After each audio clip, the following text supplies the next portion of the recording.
Dear viewers, I'm happy to be here again. It's been some time since we last had a post on TikTok and our social media platforms, and the reason was simple, because of the challenges we are going through with the closure of the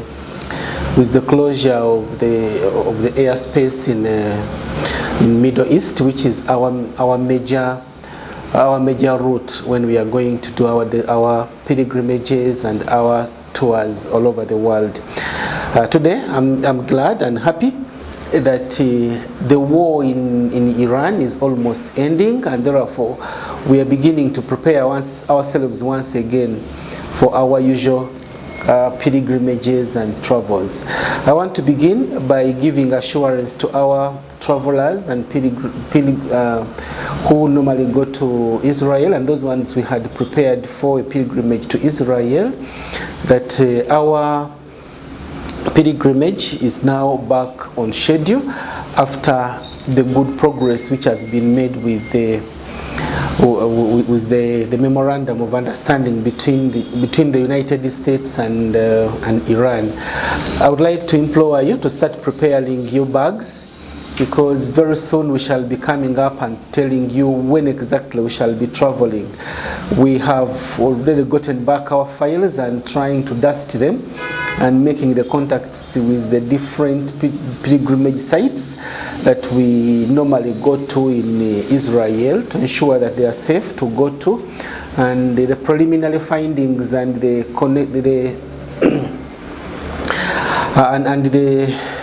discussions we've had with our partners in Jerusalem show that actually most of the pilgrimage sites are safe. So very soon we shall be coming up to tell you the exact date of travel. Similarly, I would like to implore those who would like to join us, that is, we are going to redo the visas because our visas expired before the war could end. So if you are interested in traveling with us, you can actually use this time to come and join us as we travel to Israel. So that will actually be one of the first trips we are going to do this year. Remember, this trip was supposed to be in March, but we couldn't travel because of the war, and we had to push it in the next to push it forward to be able to travel when it is safe to travel to the Middle East.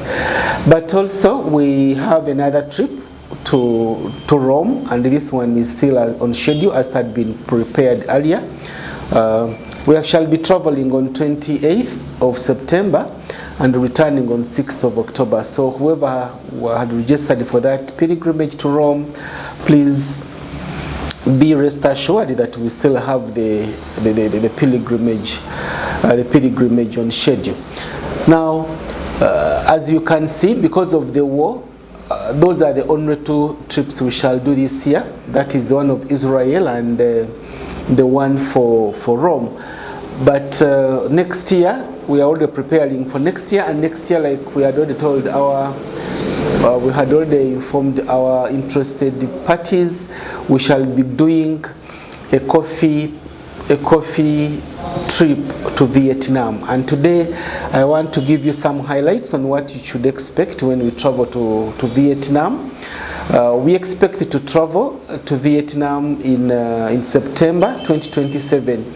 So every coffee farmer, every enthusiast of coffee, this is the time for you to register yourself. One would ask himself, why would you do a trip to Vietnam? Most people, when I was growing up, people were only Vietnam was only known for the American War, and then those those who are old enough to remember, you remember the films they would show us regarding Vietnam. And I think this is one of the reasons why each one of us should be interested in seeing and visiting Vietnam and seeing how Vietnam has been able to do it from the war to being one of the most prosperous countries now in that region. For your information, Brazil is the biggest coffee producer in the world, but you should also know that because of the terrain in Brazil, they majorly produce Arabica coffee. But Vietnam is the biggest producer of Robusta coffee.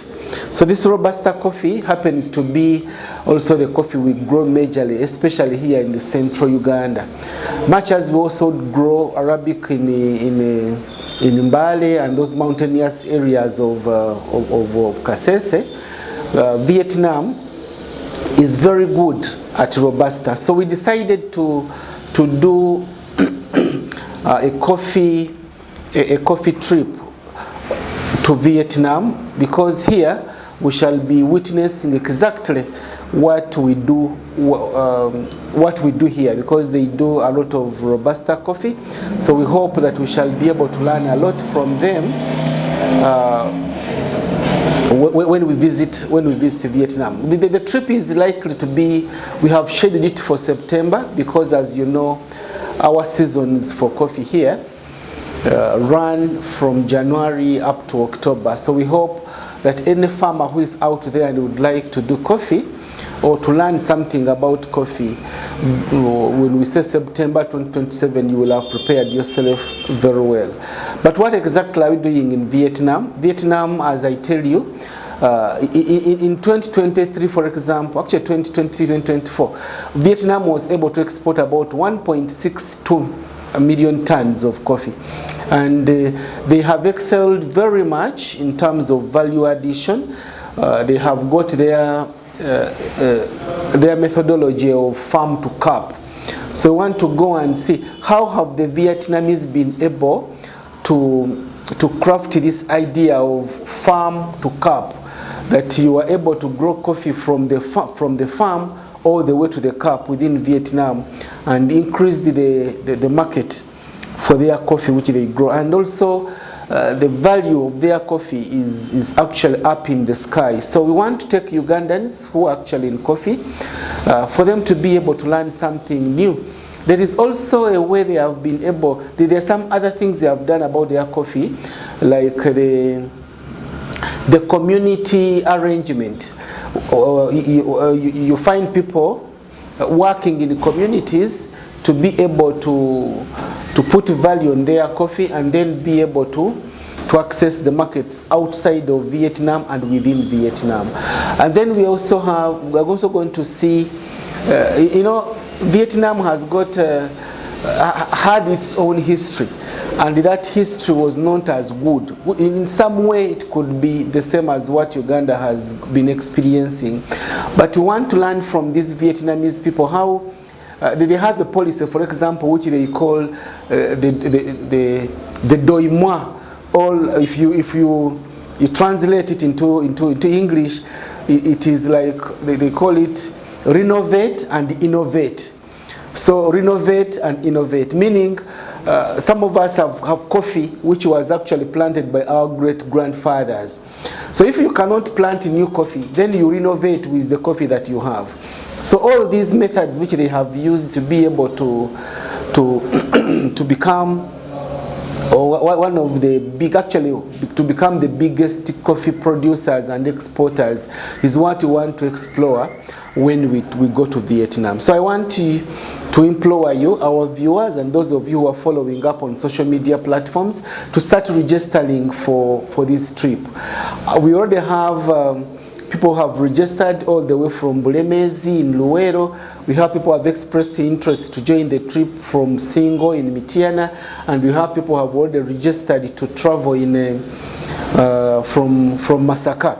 So I would like to implore more people to register, such that we can be able to get the certifications, or to get the go-ahead from the different institutions we shall be able to visit. One thing I will tell you again before we conclude this introductory part of the coffee growing in Vietnam, is that unlike other